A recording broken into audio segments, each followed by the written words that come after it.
Hi, this is Chef Mick from Tony's Markets. Today we're working on tomatoes, and I've got a lovely marinated tomato recipe for you here. We're going to start by slicing tomatoes, and ideally you want to use several different types of tomatoes. Get a nice sharp knife, give it a good little wiggle movement to break that skin. That's the secret to getting it cut right. So we're going to set these on the plate, scatter them out here, and we will come back with some other vegetables. Some cucumber. I'm going to cut a segment out of the cucumber. Sometimes they're really rough. You can take like a veggie peeler and knock the rough parts back or peel just a little bit of that skin off if you like. I kind of like the skin. I don't take too much off. Another thing you could do is use a zester to get kind of a fancy little stripe going on here. But again, I don't want to take too much off because that's actually a good healthy part of the vegetable to eat. For this, I want to cut them into strips. So I'm going to cut around the center. I'm not thrilled with the seeds. You can use the seeds, absolutely. But I will cut it like this into little strips. Okay, these may be a little bit long, so I'm going to cut them again real quick and get a little angle on there. That just helps it look nice. Scatter them on. Next, peppers. I will take the whole side off the pepper here. And then we're going to cut these into strips. I like to take a side off the onion so it's not too big, and then cut it along the same direction as the ribs, nice and thin. This is called slivering.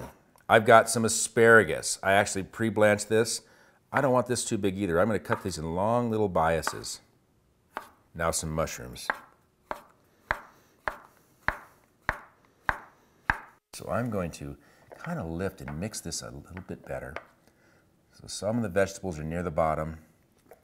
They're all mixed in evenly. I think that looks pretty nice, and scatter it out. Then we're going to finish it with dressing. I'm going to use this balsamic vinaigrette. Another one would be great is our Cabernet Sauvignon vinaigrette. This is really, really delicious. A little bit sweetness to it. But the balsamic would be really safe. Now, if you go to get the recipe off digincolorado.com, I've given you a recipe for a nice, simple vinaigrette with lemon and a little bit of mustard in there. It's really nice. Ideally, I would let this marinate for a couple of hours. While this marinates, we're going to go ahead and clean up our mess here, and we're going to work on some grilled Italian sausage to go with it.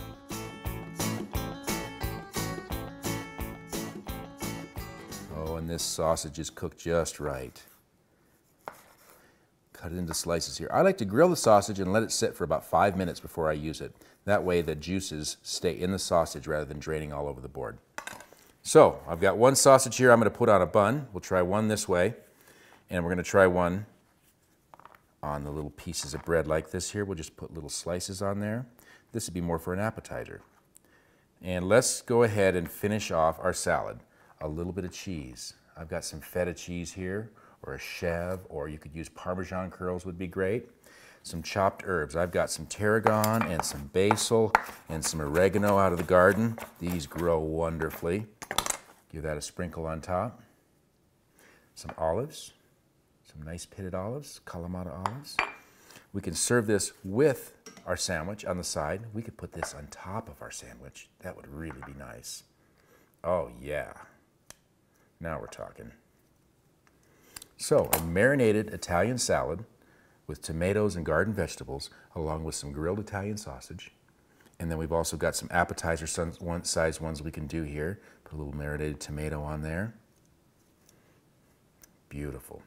You can get this recipe and all the recipes today at digincolorado.com. Let's dig in.